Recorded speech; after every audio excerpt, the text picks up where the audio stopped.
Hi friends, అందరూ ఎలా ఉన్నారు? నేను బాగున్నాను. నా పేరు కామేశ్వరి. ఓకే, ఈరోజు మీకు దోస ఆవకాయ పక్కా కొలతలతో ఎలా చేయాలో మీకు నేను చెప్తాను. నేను చేసే విధంగా అనమాట. ఈ దోస ఆవకాయ మాత్రం మామూలుగా మనం చేస్తే ఎవరు చేసినా కూడా బయట ఉంచితే వారం రోజులకు మించి ఉండదండి దోస ఆవకాయ. కాకపోతే నేను ఇది ఫ్రిడ్జ్లో పెడితే కనుక 6 నెలలు కాదు, సంవత్సరం అయినా సరే మీకు దోస ఆవకాయ పాడవదు. ఇది మాత్రం ఎవరైనా సరే ఫ్రిడ్జ్లో పెట్టుకోవాలి, తప్పదు. లేదు అంటే ఒక వారం రోజుల్లో అయిపోతుంది, పాడైపోతుంది. వారం రోజులకి మించి ఉండదు, ఎంత బాగా చేసినా ఎలా చేసినా కూడా. ఓకే, దీనికి కరెక్ట్ మెజర్మెంట్స్ ఎలా చేసుకోవాలో నేను చెప్తాను చూడండి, పక్కా కొలతలతోటి. ఓకే, నేను ఈ సైజు దోసకాయలు 2 తెచ్చి దాటిని శుభ్రంగా కడిగేసి గుడ్డ పెట్టి తుడిచేసి అస్సలు తడి అనేది లేకుండా శుభ్రంగా తుడిచేసి ఒక పావు గంట సేపు బయట ఉంచేసాను. ఇంకా ఏమైనా చెమ్మున్నా చల్లదనం ఉన్నా కూడా పోతుందని. అది చేసిన తర్వాత దాన్ని శుభ్రంగా మనకి ఎంతెంత ముక్కలు కావాలో ఆ సైజు ముక్కలు కట్ చేసుకున్నాను. ఇదిగోండి, నేను ఇలాగ కట్ చేసుకున్నాను. అయితే ఈ దోసకాయకి గింజలన్నీ తీసేయాలన్నమాట. దోసకాయకి గింజలు వేయకూడదు. అది కోసిన తర్వాత ఆ ముక్కలు పళ్ళెంలో వేసి తడి లేకుండా ఒక గంట సేపు శుభ్రంగా ఆరబెట్టేసాను. ఫ్యాన్ కింద ఆరబెట్టుకోవచ్చు, లేకపోతే ఎండ ఉంటే జస్ట్ కొంచెం ఒక గంట సేపు ఎండలో పెట్టుకోవచ్చు. ఫ్యాన్ కింద సరిపోతుందిలేండి. అది ఇలా చేసిన తర్వాత అన్నీ పొడిగానే అనమాట.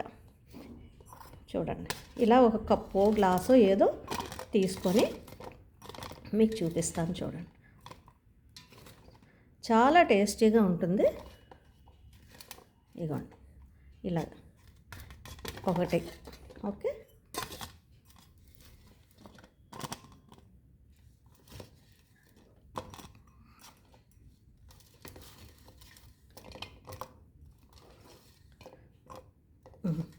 ఇదిగోండి, ఇది 1.30 వచ్చింది ఈ 2 కాయలు. ఓకేనా, నేను చూపిస్తున్నాను. ఈ గ్లాస్ తోటి 1.30 వచ్చాయి ముక్కలు. ఇప్పుడు ఎందుకంటే ఎప్పటికప్పుడు మనం ఇది చేసుకోవడం మంచిది. అది రైట్. దీంట్లోకి ఏంటేంటి వెయ్యాలంటే నేను కొట్టు మీద చూడండి ఉట్టి ఆవపిండి ప్యాకెట్ తీసుకున్నాను. ఇది అయితే దీనికి కొలతలు చెప్తాను చూడండి. 2 గ్లాసులు కదా ఇది, అంటే 1.30 గ్లాసు దోసకాయ ముక్కలు. దీనికి 30 గ్లాసు, 30 అంటే 30 కొంచెం తక్కువ ఆవు పొడి వేసుకోవాలన్నమాట.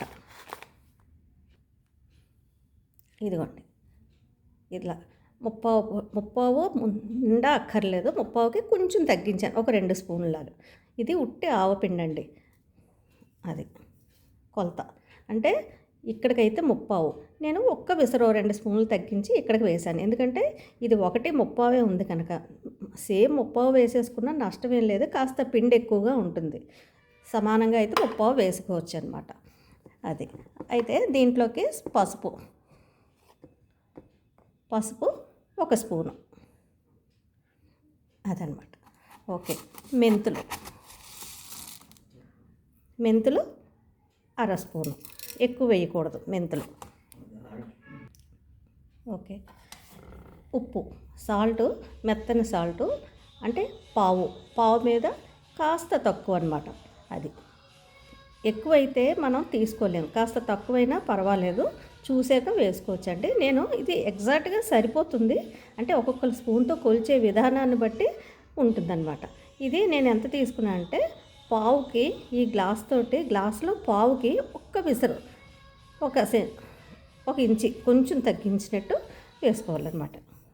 ఇదిగోండి, ఇలా వేసేసుకొని కారం, సాల్ట్ మనం ఎంత తీసుకున్నామో ఆ సాల్ట్కి డబుల్ అనమాట. అంటే ఇది కూడా సుమారుగా 1/2 గ్లాసు సరిపోతుంది. కారం కొంచెం ఎక్కువగా కావాలి అనుకున్న వాళ్ళకి 1/2 గ్లాసు వేసుకోండి. నేను కొంచెం కారం తగ్గించుకోవాలి అనుకుంటున్నాను కనుక 1/2 గ్లాసు మీద ఈ మాత్రం ఓ చిన్న మిల్లీమీటర్ తగ్గించేలాగా వేసుకున్నాను అనమాట. ఇదిగోండి కారం, మామూలు ఎర్ర కారమేనండి, ఇది మసాలా కారం కాదు, ఆవకాయ కారం ఉంటుంది కదా అది. అంతేనండి. ఇప్పుడు వీటిని చక్కగా మనం ఏం చేయాలంటే పొడి గరిటె పెట్టుకొని దీన్ని శుభ్రంగా కలిపేసుకోవాలన్నమాట. ఇదిగోండి, ఇది ఏ గ్లాస్తో తీసుకున్నామో అదే గ్లాస్ తోటి నేను నువ్వుల నూనె తెచ్చుకున్నానండి. ఇది అదే గ్లాస్ తోటి గ్లాస్ నువ్వుల నూనె అయితే మాత్రం పడుతుంది. నువ్వుల నూనె లేకపోతే వేరుశెనగ నూనెనా వాడుకోవచ్చు. నెక్స్ట్ ఇది దోస ఆవకాయే కనుక ఒకవేళ చిన్న కాయ వేసుకున్నారనుకోండి, మరీ లేకపోతే మామూలు నూనెనా రిఫైండ్ ఆయిల్ అయినా వేసుకోవచ్చు అనమాట. ఇది ఎక్కువ శాతం నిల్వ ఉండే పచ్చళ్ళకైతే మనం నువ్వుల నూనె అది కంపల్సరీ వాడతాం. ఇది వారం 10 రోజుల్లో అయిపోయే పచ్చడి కనుక కొంచెం క్వాంటిటీ కనుక కొంచెం అడ్జస్ట్మెంట్కి ఏదైనా ఆయిల్ వేసుకోవచ్చు. కానీ నువ్వుల నూనె వేసుకుంటే మాత్రం చాలా మంచిది, బాగుంటుంది టేస్ట్.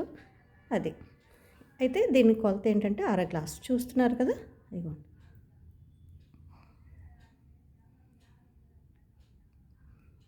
అది కొలత అయితే ఇలా సరిపోతుంది.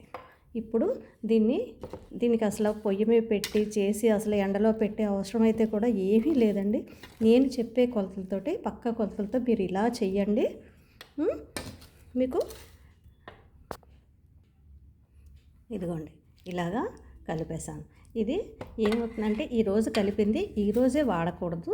ఇది చక్కగా ఇలా మూత పెట్టేసి ఉంచేసి రేపు ఉదయం మరొకసారి చక్కగాన కలిపితే ఏమవుతుందంటే నూనె అంతా శుభ్రంగా పైకి వచ్చి ఈ ఉప్పు కారం అన్నీ ముక్కకు బాగా పట్టి పీల్చుకుంటుందన్నమాట. అది అందుకు ఇలా చెయ్యండి. ఇప్పుడు దీనికి ఏంటంటే అస్సలు తడి అనేది తగలకూడదు. అంతా పొడి ప్లేటు, పొడి గరిటె అన్నీ పొడిగా ఉండాలన్నమాట. అది అలా ఇలా చెయ్యండి, మీకు ఇన్స్టెంట్గా బాగుంటుంది. వేడి వేడి అన్నంలో ఈ పచ్చడి వేసుకొని దోసకాయ తింటే చాలా బాగుంటుంది. కొందరికి ఏంటంటే పిండి ఎక్కువ కావాలి అనుకుంటే పిండి వేసుకోవచ్చు ఎక్కువగా. నేనైతే అంత ఎక్కువ కాదు, సమపాలలో వేసుకోవాలని నేను ఈ కొలతలతో వేసుకున్నాను. అసలు ఈ కొలతలు ఫిక్స్డ్ అనమాట. మెజర్మెంట్ నేను కరెక్ట్గా నేను చేసే విధంగా మీకు మెజర్మెంట్ చెప్పాను. దీన్ని ఫ్రిడ్జ్లో కానీ సీసాలోనో జాడీలోనో పెట్టి ఉంచండి. ప్లాస్టిక్ డబ్బాల్లో మాత్రం పెట్టద్దు, పాడైపోతుంది. ఫ్రిడ్జ్లో పెట్టుకుంటే మీరు 6 నెలలు కాదు సంవత్సరం అయినా సరే ముక్క మెత్తబడదు మీకు. నెక్స్ట్ పాడవదు, వాటర్ రాదు, టేస్ట్ మాత్రం మారదు. ఇది నేను పక్కా గ్యారంటీగా చెప్తున్నాను అనమాట. ఓకే ఫ్రెండ్స్, ఈ వీడియో మీకు నచ్చింది అనుకుంటాను. నచ్చితే ఒక లైక్ చేయండి, సబ్స్క్రైబ్ చేయండి, షేర్ చేయండి. మీరు కూడా ఇలా చేసి ఎలా వచ్చిందో నాకు ఒక కామెంట్ బాక్స్లో తెలియపరచండి. Thank you.